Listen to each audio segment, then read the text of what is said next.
அப்போது முழுக்க நம்ம கட்டுப்பாடில் எதுவுமே இல்லைன்னும் போது கொஞ்சம் அப்படி லைட்டாக ஒரு ஜர்க்கு வரத்தானே செய்யும். அந்த ஜர்க்கில் அவர் இருக்கிறார். இப்போ ஏன்னா அரசியல் இப்போ எல்லாரும் என்னை வந்து டெல்லியில் வந்து கிங் மேக்கர்ன்றான், இங்கே வந்து என்னை எல்லாரும் ஜோக்கராக பார்க்குறீங்க அப்படிங்கிற ஒரு மன வருத்தம் அவருக்கு இருக்கும். ஏன்னா இப்போ எல்லாருமே அவரை கிண்டல் பண்ணுறாங்க.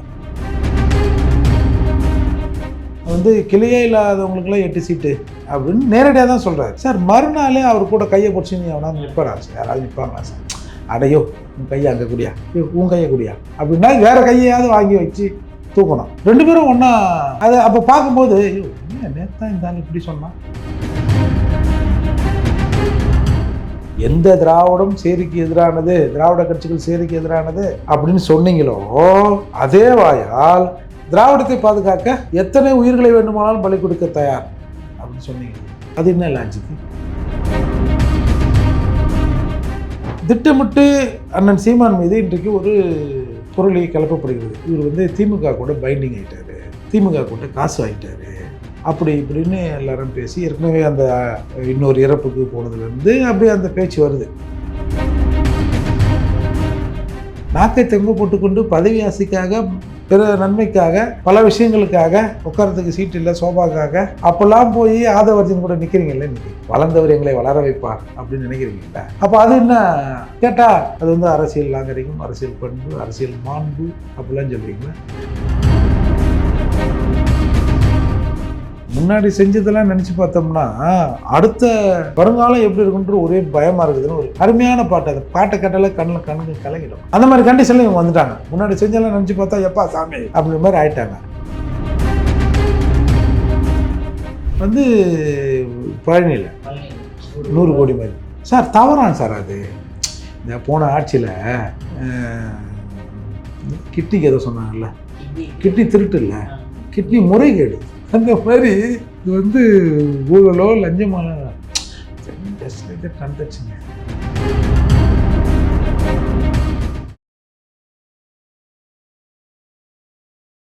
இளையபாரத நேயர்களுக்கு வணக்கம். இன்றைக்கி நம்ம நேர்களில் நம்ம சிறப்பு விருந்தினர் புரட்சி தமிழகம் பரையர் பேரவைத் தலைவர் மற்றும் வழக்கறிஞரான ஏர்போர்ட் மூர்த்தி சார் அவர்கள் தான். சார் வணக்கம் சார்.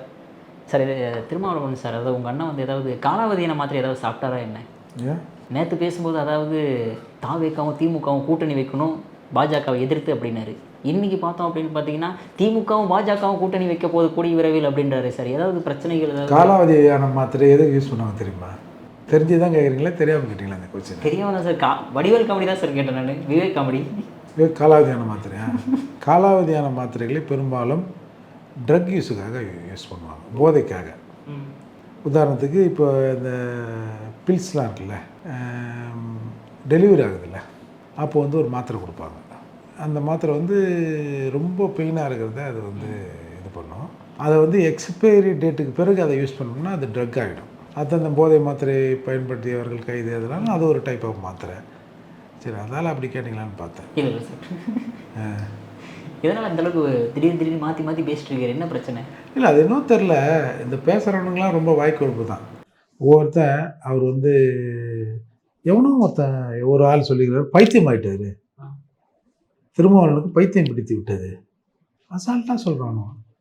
இதுக்கு முன்னாடி கொஞ்சம் நாகரிகமாக வந்து சித்தம் கலங்கி இருக்கிறது, மாற்றி பேசுகிறார், நேற்று ஒன்று பேசுகிறார், இன்னொன்று பேசுகிறார். திருமாவளவன் பேசுவது அவருக்கு தெரிகிறதா? இது ஏன் அந்த ஆள் பைத்தியம் ஆகிட்டாரு அப்படின்னு ஒரு ஆள் பேசினார் இல்லையா? ஏன்னா இவர் பேசுகிறார், நான் சரியாக தானே பேசுகிறேன், தமிழ் பேச தெரியாமல் நான் பேசுகிறேன்னா ஏன் இப்படி ஆகுது? நான் வந்து பேட்டியே கொடுக்காம பத்திரிகையாளர்களை சந்திப்பதை தவிர்த்து விடலாம்னு பார்க்குறேன், ஒன்றுமே புரியலையே அப்படின்ற மாதிரிலாம் சொன்னதுலேருந்து ரொம்ப ட்ரோல் பண்ண ஆரம்பிக்கிறாங்க. முதல்ல தவிக அமைச்சரவையில் இடம்பெறுவதுங்கிறது அவருக்கு வந்து அவ்வளவு விருப்பம் இல்லாதல் நடைபெற்ற ஒன்று. அதற்கு என்ன பண்ணிக்கிறாங்க, தவிகவில் இருந்து எல்லாரும் சொல்கிறாங்களே, எங்களை வாழ வைத்தார் விஜய் அவர்கள், எங்களுக்கு வந்து அதை கொடுத்தார் இதை கொடுத்தார் அப்படிலாம் சொல்கிறாங்க இல்லையா?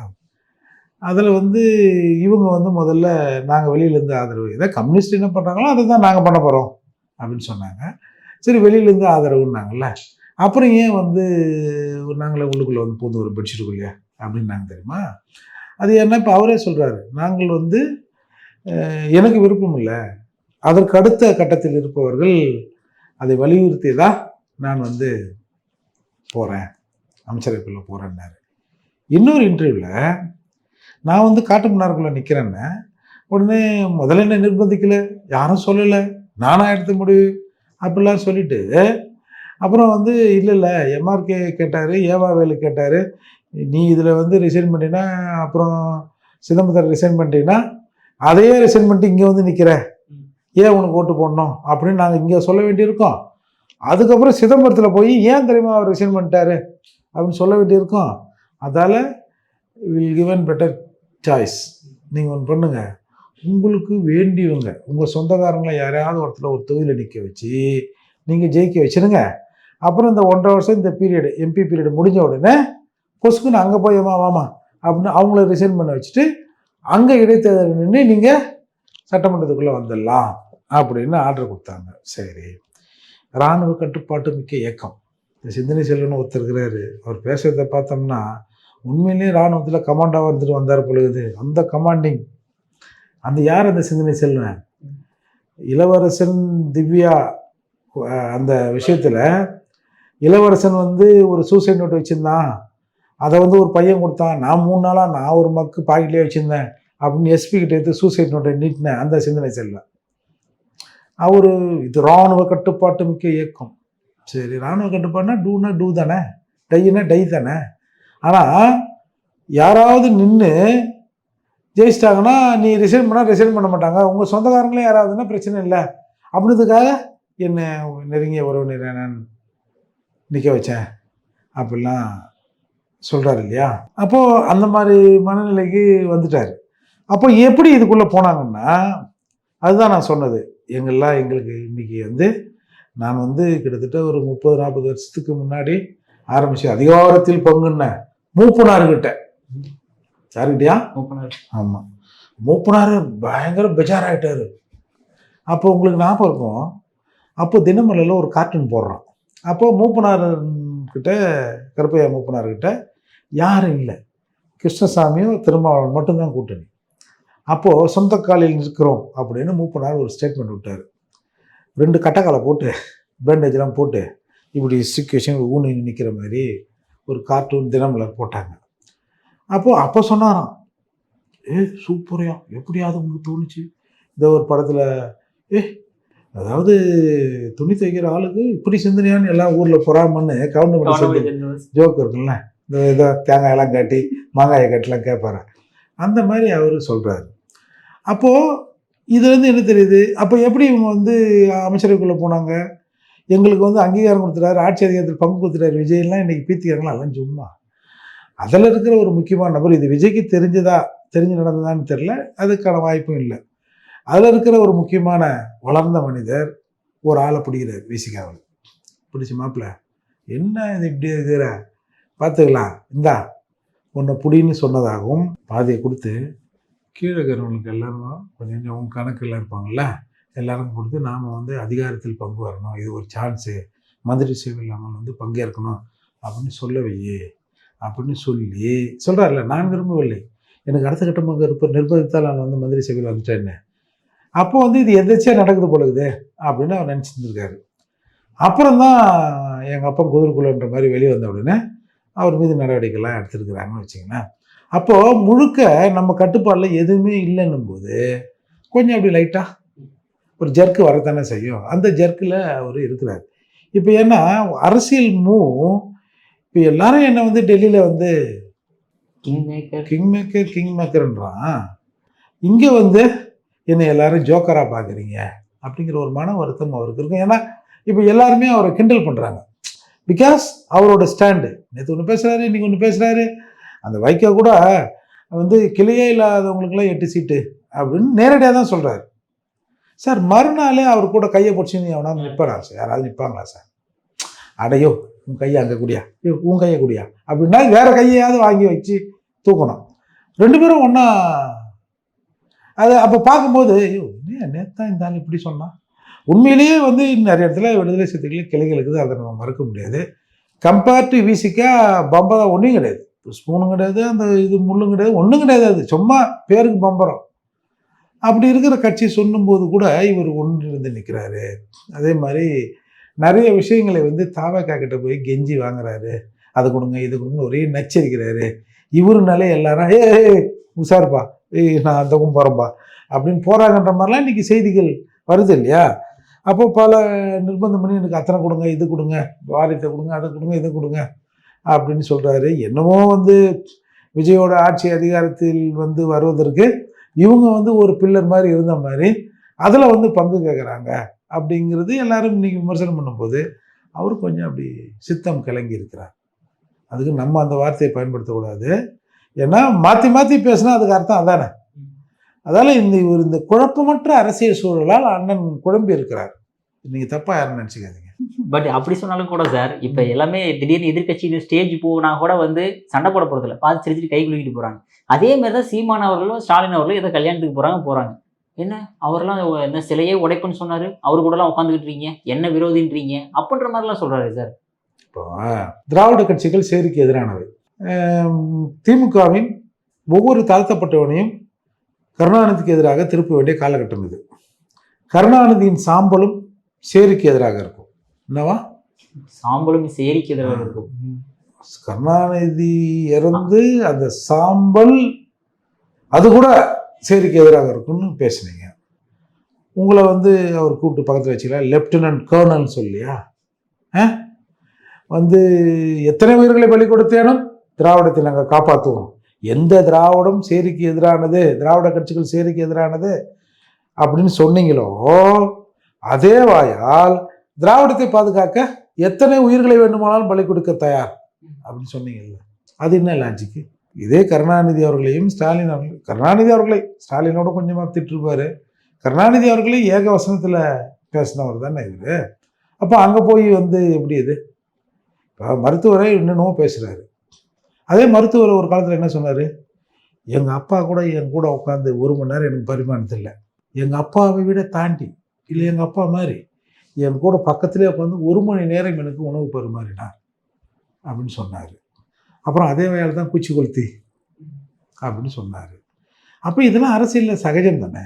நான் வந்து என்னை பொறுத்த வரைக்கும் அந்த சீமான் அவர்கள் அதை கொஞ்சம் தவிர்த்திருக்கலாம் அப்படின்னு கூட எனக்கு ஒரு சின்ன எண்ணம் உண்டு. ஆனால் ஒரு கல்யாணத்தில் ஒரு நிகழ்ச்சியில் பார்க்கும்போது அது இயல்பாக நடக்கிறது.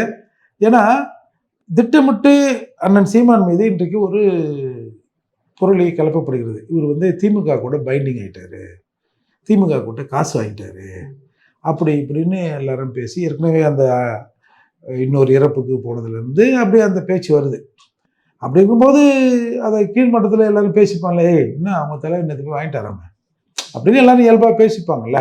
அப்போ தொண்டர்களுக்கு அது ஒரு நெருக்கடி.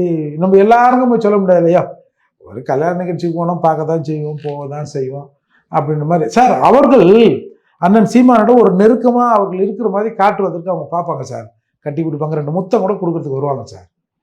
நம்ம கொஞ்சம் அதை அவாய்ட் பண்ணிக்கலாம், அது ஒன்றும் பெரிய குற்றம் இல்லை, இது இயல்பாக நடக்கிறது தான்.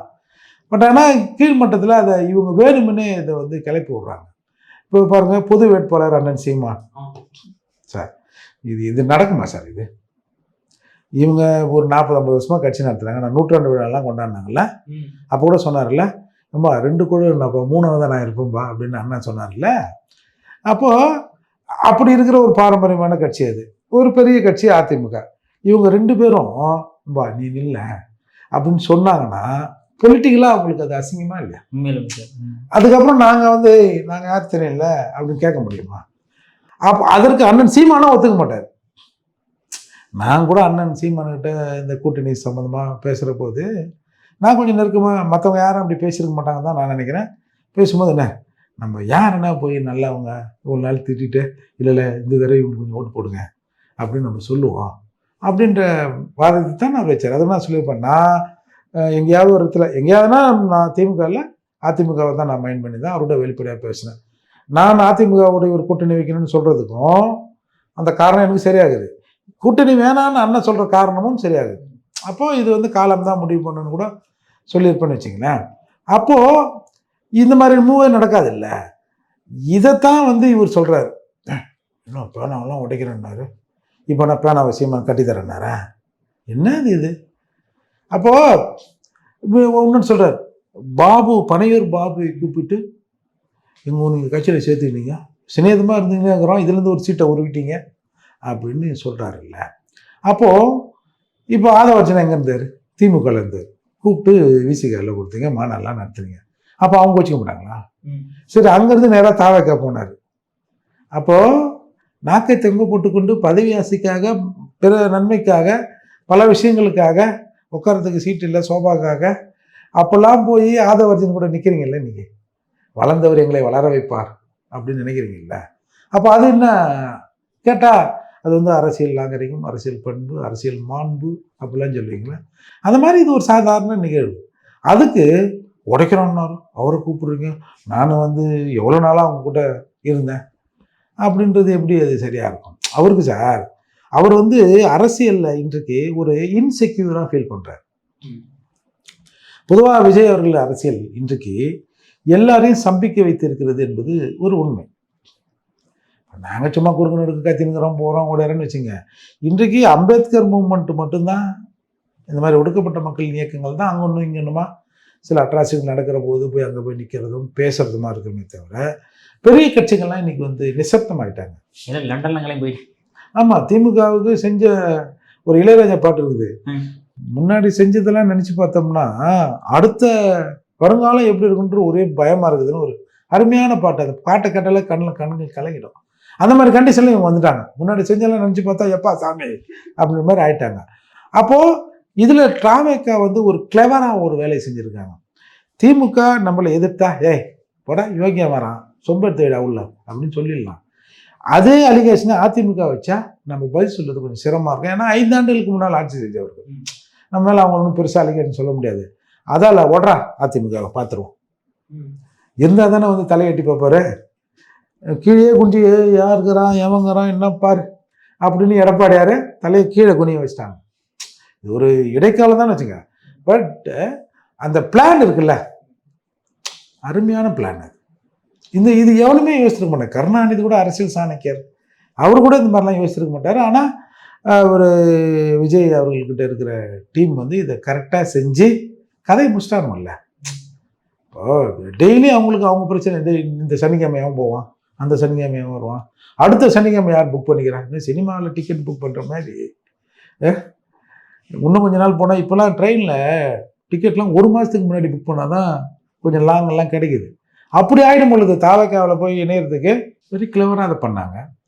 அதே மாதிரி இங்கேருந்து பிடிச்சிக்கிச்சு இன்றைக்கி எல்லாம் போய் கதவு நவுத்துட்டுலாம் ஓடுறான். நான் ஃப்ராங்க்லி நான் ஒன்று சொல்கிறேன், எப்படி திபுன்னு போகிறாங்களோ அப்படி தபதபன்னு வந்துடுவாங்க பாருங்களேன். நான் வந்து ஏதோ ஒரு மதிமுககாரன் ஓடி பாவம் வயசான ஓடி போய் இப்படின்னு குடிக்கிறாரு, ஒன்றும் நடக்கலை. அப்புறம் 2 அமைச்சர்கள் போய் காராண்ட நிற்கிறானோ கொடியை பிடிச்சின்னு. இதெல்லாம் வந்து ரொம்ப அவங்க எல்லாரும் வந்து ஒன்று கொஞ்ச நாள் தான் ஆட்சி இருக்குன்னு பார்த்தாங்க, எப்படி கடந்துடும் போகுது. இவங்க செஞ்ச திருட்டுத்தனத்துலேருந்து இவங்க ஒன்றும் பெருசாக ஒன்றும் மூச்சு கட்ட மாட்டாங்க.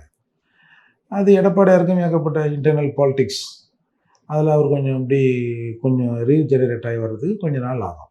இதெல்லாம் ஓகே சார். அவர் என்ன சொல்கிறாருன்னா, விஜய் அவர்கள் என்ன சொல்கிறாருன்னா, ஊழல் கொடுக்காது, அதாவது லஞ்சம் கொடுக்காதீங்க, கொடுத்தா ஏன் பேரை சொல்லுங்க அப்படின்னு. ஆனால் கடைசியாக பார்த்தா தாவேக்காவினரே நிறைய லைனில் வராங்களே சார். இப்போ 2 நாளெல்லாம் நியூஸ் பார்த்தோம்னா தாவேக்கா லஞ்சம் வாங்கிட்டாங்க, தாவேக்கா ஊழல் பண்ணிட்டாங்க. இதெல்லாம் யார் சார் சொல்லுங்க? சார் இல்லை நம்ம பயிலுவோம் சார். அவங்க அப்பா, சித்தப்பா, மாமன் எல்லாம் ஏதாவது ஒரு கட்சியில் இருந்திருப்பாங்கல்ல, கட்சியில் இருந்தால் பொறித்துன்னு இருப்பாங்கல்ல. அப்போ அதை பார்த்து தானே வளர்ந்துருக்கோம் பிள்ளைங்க. அது அப்படி தான் இருக்கும், கொஞ்சம் லிமிட்டாக இருக்கணும் பாருங்க. அந்த ஏதோ ஒரு 1,30,000 ஒரு தலைவர் சின்ன காசு தான் வச்சிங்களேன், ஒரு பீடி சிகரெட் காசுன்னு வச்சிங்களேன் அரசியல்வாதிகளுக்கு. ஏதோ கடை வாங்கினலாம் இதை இன்னும் சொல்கிறாரு. ஆனால் ஆடியோ அதுக்கு முன்னாடி ஆடியோ வந்துடுச்சு, வீடியோ வந்துடுச்சு. நீங்கள் இதே இப்போ ஒரு சாதாரண ஒரு அநேகமாக ஒரு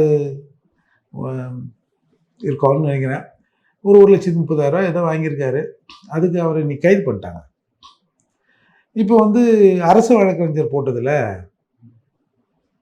முறைகேடு ஊழல்னா அந்த கட்சியில் இருக்கிற எம்எல்ஏ தான் சொல்கிறான், எம்எல்ஏ இல்லை ஒரு வழக்கறிஞர் சொல்கிறான்னு வச்சுங்க, பெண் வழக்கறிஞர். அது ஒன்று. வந்து பழனியில் 100 கோடி மதிப்பு. சார் தவறான் சார் அது. இந்த போன ஆட்சியில் கிட்னிக்கு ஏதோ சொன்னாங்கல்ல, கிட்னி திருட்டு இல்லை, கிட்னி முறைகேடு. அந்த மாதிரி இது வந்து ஊழலோ லஞ்சமால ஜஸ்ட் லைக் தட் நடந்துச்சுங்க. அப்போது இந்த 1,30,30,000 கைது பண்ணவங்க இந்த 2 சம்பந்தம், நான் இவர் தான் சம்மந்தப்பட்டார் அவர் தான் சம்மந்தப்பட்டார்லாம் சொல்ல, அந்த ஊழலில் சம்மந்தப்பட்டவர்களும் கைது பண்ணோம்ல, அதுவும் லஞ்சம் தானே. லஞ்சம் வாங்காமல் ஒன்றும் நடந்திருக்காது. இது அரசு வழக்கறிஞரில் டைரெக்டாக லஞ்சமே வாங்கிட்டாங்கன்னு சொல்லிட்டாங்க. அப்போது இது எப்படி இது?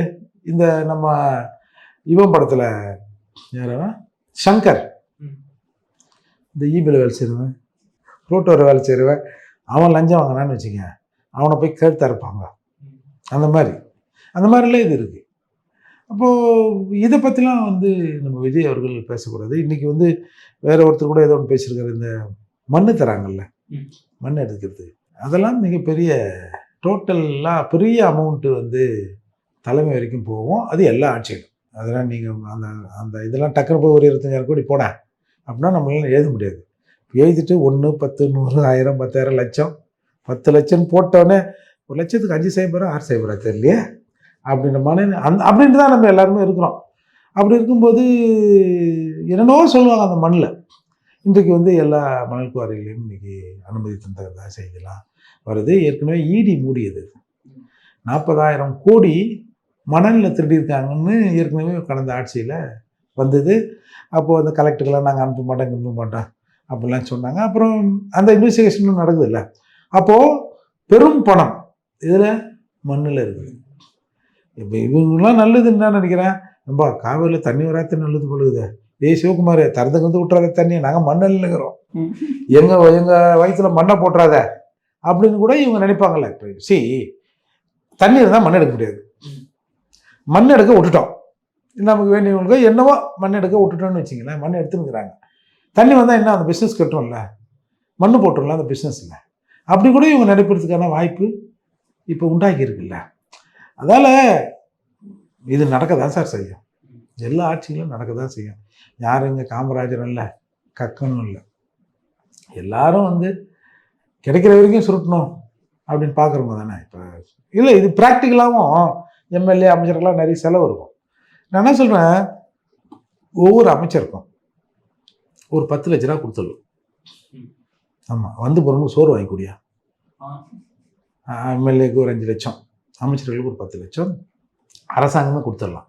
கொடுத்துட்டாங்கன்னா கைக்கு எண்ணிட்டான்னா கையை உடச்சேன்னா பவரை பிடிங்கணுன்ற.